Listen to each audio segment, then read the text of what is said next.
Hello, welcome to a video lecture that I've prepared for you with my comments and concerns about your rough drafts of the online review assignment. Okay, so one of the first things I wanted to draw your attention to is the characteristic features of reviews. This is straight out of our text. So relevant information about the subject and criteria, I'm supposed to say for the evaluation, sorry about that. And so we need to think about what are our criteria and how we're going to represent them in the essay. A well-supported evaluation. So basically, we need to think about supporting evidence that will back up our use of these criteria. And so what I encourage people to do is, in the body of the essay, the evaluation and analysis section, that basically if you can work your criteria into each topic sentence for your body paragraphs. So let's say you're doing a restaurant review and then you want to say, one of the things I like best about this restaurant is the quality of service. And so with that type of a topic sentence, we have indicated our criterion is singular, very clearly in that statement. One of the things I like best about this restaurant is the quality of service. We've clearly identified the criterion that's being used there. And then throughout the rest of the body paragraph, we want to talk about the quality of the service at the restaurant. So your criteria should be kind of your guiding force throughout the body of the essay, and then backing it up with supporting evidence, hard, factual data that you can back that up with. So things that you experienced and etc. So this is one of the areas that I noticed a lot of concern about your rough drafts. And so let me come back to that. Attention to the audience's needs and expectations. So we need to understand who our audience is and how much they know about the topic, how much we need to fill in. So we're not just writing. I know that on a certain level you're writing for me as your instructor and I hold the grade book and such, but in terms of identifying an online review site, we need to think about the type of people who would come to that review site and what they know about the topic already and what you need to explain to them. So we can't assume just a general audience. We have to assume an interested audience and oftentimes an informed audience.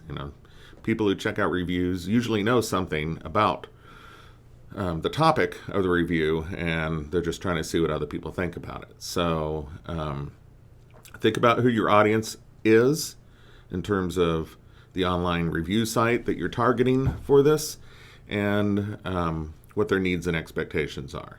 An authoritative tone, basically, we don't mean a heavy-handed authoritative tone, but that you have done your homework. So that you have, if you're doing a movie review, you've watched that movie 2 or 3 times on DVD, to get it all, to have sufficient experience with it to have this authoritative tone and make this evaluation.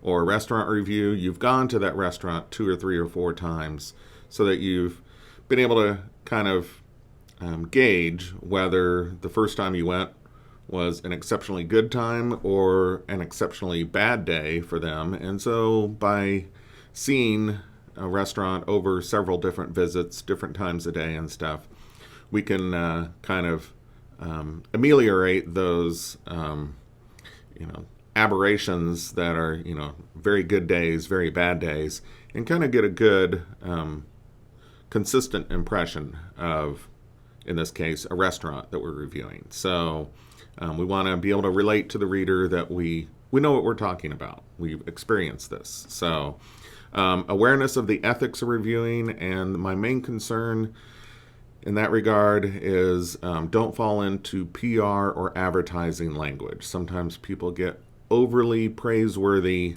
in their evaluation, and it's almost off-putting to the reader.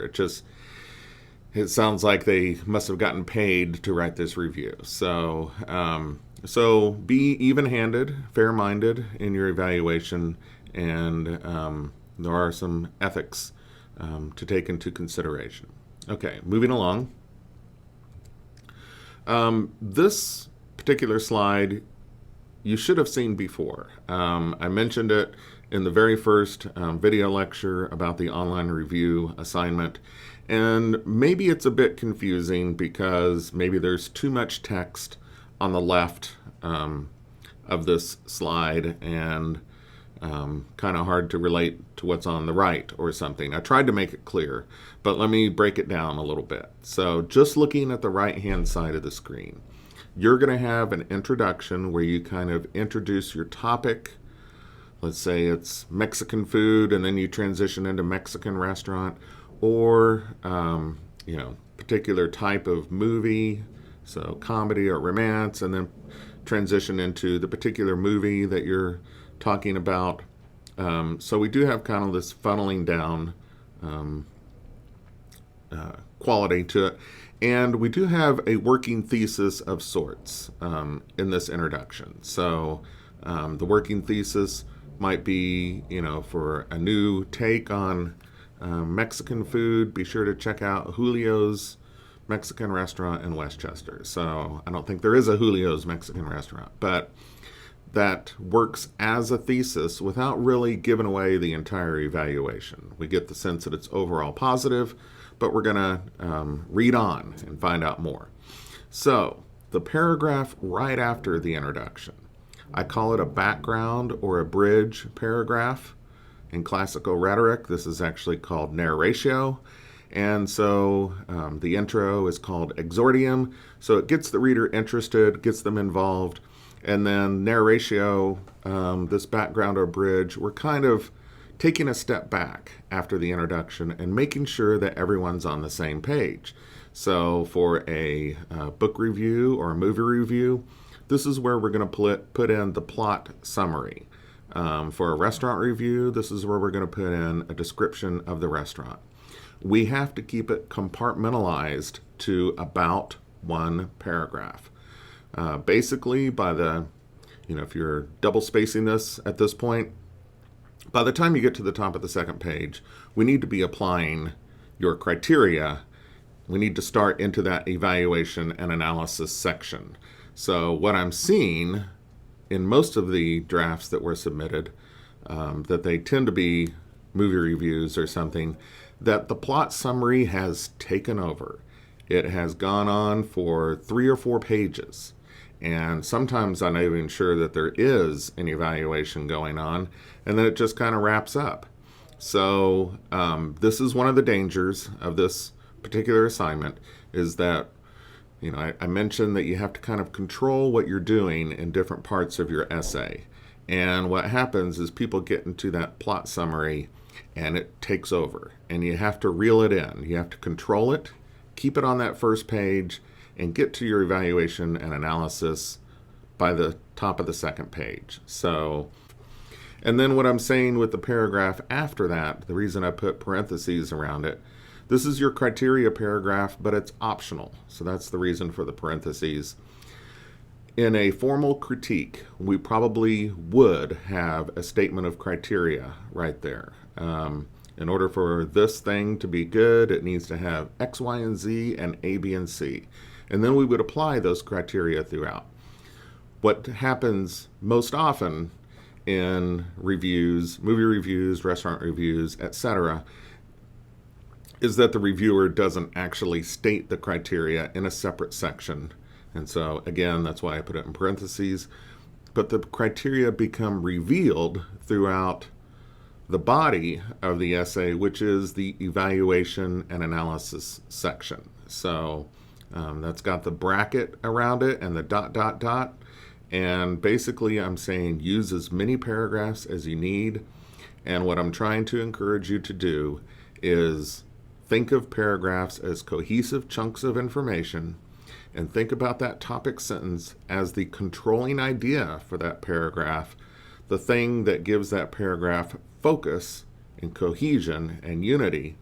And so this is where you want to mention your criteria one by one in the topic sentences of your body paragraph. So one of the best things I like about this restaurant is the quality of service. So I've clearly indicated my criterion for that paragraph in my topic sentence, and then I'm going to talk about the quality of service throughout that paragraph. So you will see once you start doing this that everything becomes, very cohesive, controlled, that paragraphs are cohesive chunks of information and not just this sprawling plot summary, which I've seen too much in many of these drafts. So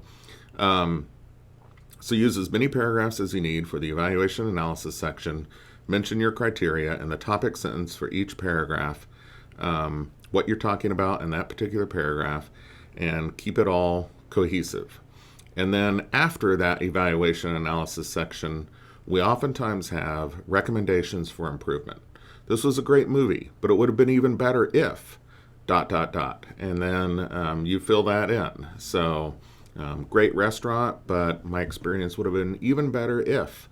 And you fill that in. So this is very typical of any type of evaluation. I think, as I mentioned in my introductory lecture, even a performance review on the job.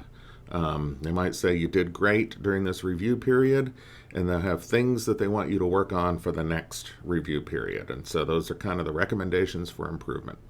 And then we have a conclusion that just wraps up the analysis. So what I want to do at this point, I have a few more slides here with some questions to consider. Okay, so these next two slides go together, and then I've got two more slides that go together. So what is the genre of the thing that you're reviewing? So it's not just a movie, but is it a Western? Is it a romantic comedy? Is it action? And so when we think of the genre of the thing that we're reviewing, then that leads us to the characteristics of that genre. So let's figure out what those characteristics are. And those characteristics are oftentimes your criteria for evaluation. So that's the next question. What are your criteria? The characteristics of the genre may provide some of the criteria for evaluation. What is your overall thesis? Sometimes your statement of thesis, like I said with the introduction, we kind of have a placeholder thesis statement there. And sometimes we actually say it's strongest in the conclusion in a review. Okay, some more related questions.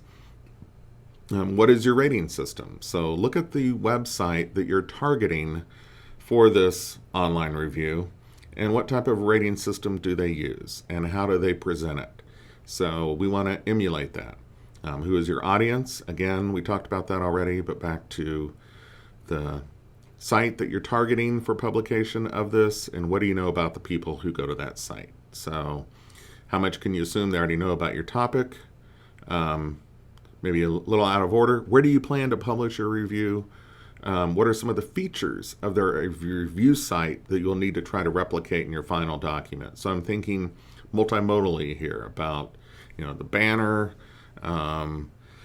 use of color, the formatting of the text, use of product images or other images, how they present their rating system, etc. And again, maybe slightly out of order here, what evidence do you have to back up your criteria? So as you mentioned those criteria, how are you going to support your claims, basically, about those criteria? So, okay. So let me, I think I had this in the worksheet that you guys did, but I also had some additional questions. So these are based on the characteristic features of a review essay. So that's what you're seeing underlined here. Relevant information about the subject. Is all the information that the writer includes relevant to the topic? What's not relevant? What's not included that should be included? Okay, criteria for evaluation. I think we've talked pretty well about that. A well-supported evaluation. So we're going to back up those criteria with supporting evidence. Attention to the audience's needs and expectations. So we kind of talked about that in the past couple of slides. and an authoritative tone. So is the writer talking down to the audience or over their heads? How could the tone be improved? The ethics of reviewing. I mentioned advertising or PR language. And then a couple of more questions I had for you. How is the document organized? Is it easy to follow with clear transitions? How well does the writer use multimodal features? So maybe we're talking about this for this next review. Everything I've seen up to this point has been just the written text. So now we're going to make it a multimodal text and make it look like like a website. I covered that in a previous lecture about how to do screen captures and insert these things into your Word document. And then when we get close to the end, we're going to save that Word document as a PDF. And then when we look at the PDF in a PDF viewer like Adobe Acrobat, it tends to set the document very wide from one edge of the window to the other. And so it kind of looks like a website at that point. And that's the effect that we're after. How could the use of multimodal features be improved? And then the last question, just thinking more in terms of the multimodal aspects of it. Study the intended publication site carefully for their multimodal features that could be included in the review. So those are my concerns about your rough drafts, and hopefully that's helpful. Revise your text in light of everything that I've said so far, and also it's time to start putting those multimodal aspects into your document. So that's all I've got to say at this point. Good luck revising your drafts and inserting those multimodal aspects into your essay.